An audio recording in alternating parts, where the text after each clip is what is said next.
আসাদুজ্জামান বাবলু, জনতা জনাব আসাদুজ্জামান বাবলু আজকের এই সময় বিএনপির কান্ডারি, মেহেরপুর জেলা বিএনপির মাটি ও মানুষের নেতা, বাংলাদেশ জাতীয়তাবাদী দল বিএনপির কেন্দ্রীয় নির্বাহী কমিটির সম্মানিত সদস্য, সাবেক সংসদ সদস্য, সাবেক জেলা বিএনপির সভাপতি জননেতা জনাব মাসুদ অরুণ, জননেতা জনাব মাসুদ অরুণ আজকের এই অনুষ্ঠানে প্রধান বক্তা হিসেবে উপস্থিত আছেন মেহেরপুর জেলা বিএনপির আরেক কান্ডারি, সাবেক সাধারণ সম্পাদক, সাবেক এমপি, কেন্দ্রীয় নির্বাহী কমিটির সাবেক ত্রাণ ও পুনর্বাসন বিষয়ক সম্পাদক, গাংনীর মাটি মানুষের নেতা জননেতা জনাব আমজাদ হোসেন।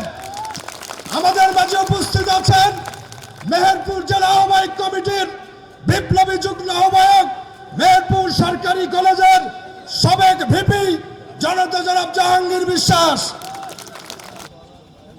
বিভিন্ন গ্রাম থেকে আমার নেতা কর্মী ভাই বন্ধু যারা এসছেন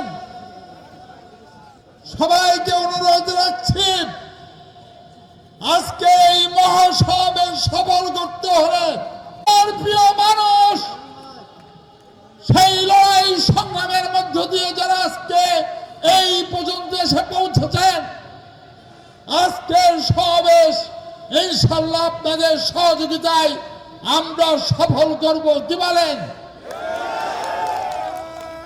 সবাই হাত তোলেন, সবাই, এভরিবডি।